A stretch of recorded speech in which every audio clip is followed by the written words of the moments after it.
yang tahu gitu. Padahal saudara, dalam Yohanes 16 ayat 30, dan kami tahu bahwa Tuhan tuh tahu segalanya. Sesungguhnya aku tahu semuanya. Nah saudara lihat nih, kita dibantu ya sama makanan ini.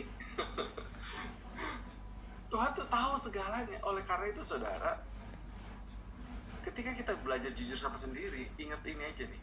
Ya, ingat makanan Indonesia yang sangat terkenal ini. Jadi sekalipun ya kita mungkin memiliki tempat persembunyian ya, sedang nggak ada yang tahu lah gitu ya. Saya ada firman Tuhan bahwa Tuhan tuh tahu segalanya. Contoh ya, kita masuk ke contoh real. Ini gambarnya ya, perhatiin ya.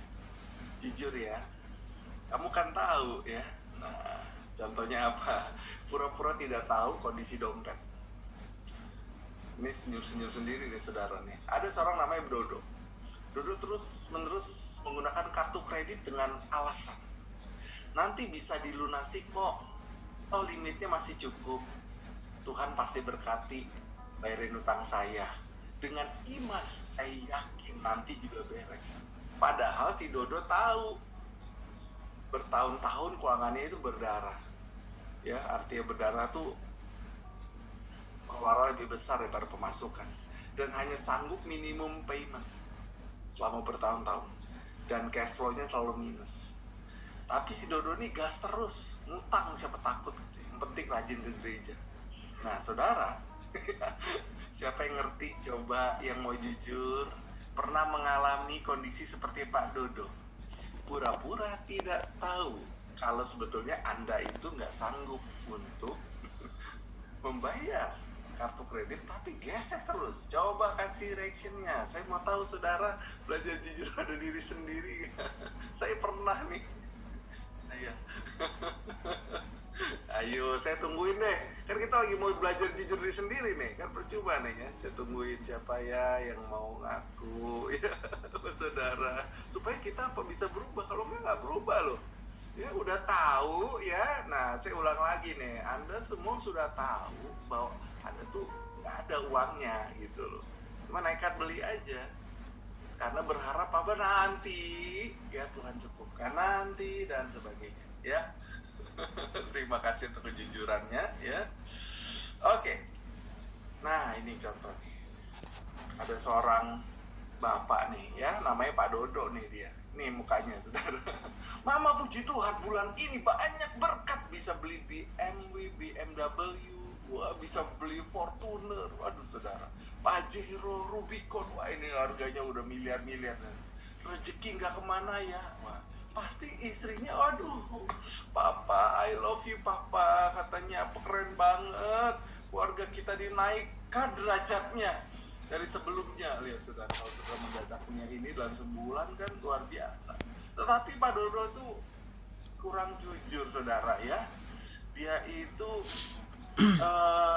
terbiasa ya, terbiasa untuk menipu diri sendiri. Jadi dikirim tuh semuanya, katanya papa kirim same day dia ke rumah ya. Nah dikirimlah ini beras merek BMW ya, dikirim minyak miripnya namanya Fortuner saudara ya, sendal Pajero ya, ini Rubicon. Nah saudara, kita tuh mirip-mirip begini saudara ya, gak punya tapi ngaku-ngaku gitu. Oleh karena itu, iman itu bukan nekat. Ini firman Tuhan berkata dalam Lukas 14 ayat 28. Perhatikan ya. Kalau seorang dari kalian mau membangun sebuah menara, atau membeli sebuah rumah, atau membeli benda-benda lah gitu ya, tentu ia akan duduk menghitung dahulu biayanya, supaya ia tahu apakah uangnya cukup untuk menyelesaikan menara itu atau tidak.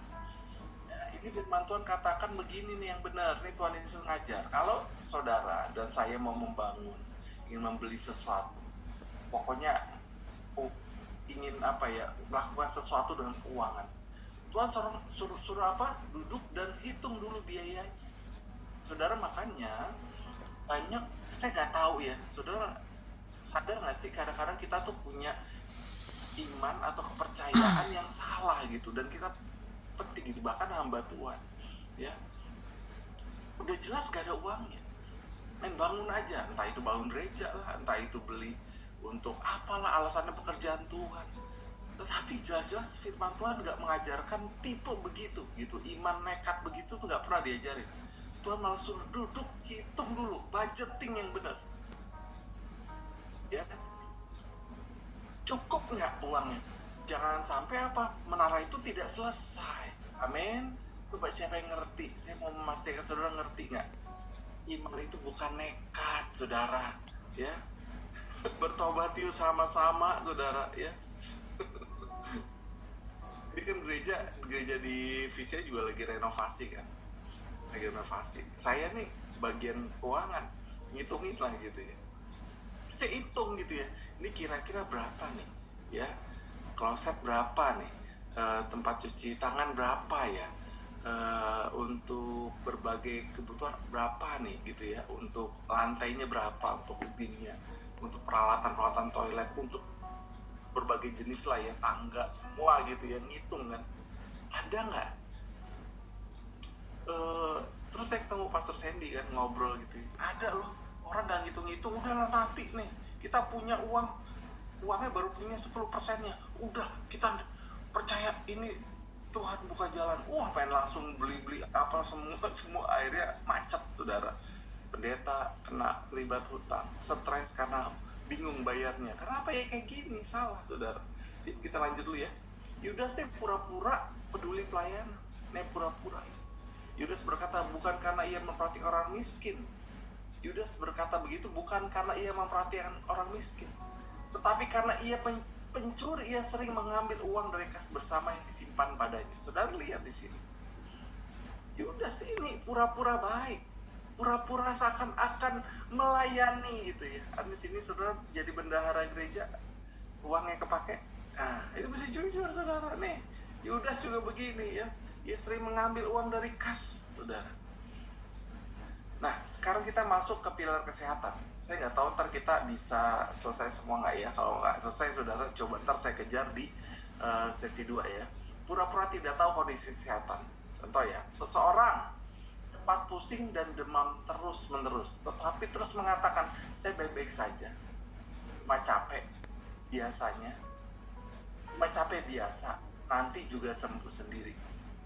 Padahal dia tahu, jika ia tidak menjaga pola makannya dan melanggar aturan kesehatan, tubuh sudah memberikan sinyal untuk istirahat, untuk memeriksa diri ke dokter, namun ia menundanya dengan berbagai alasan. Nah, ini saudara, deket banget, kena serangan jantung, meninggal, deket banget ya. Saya ditelepon jam 3 pagi, saudara, jam 3 pagi.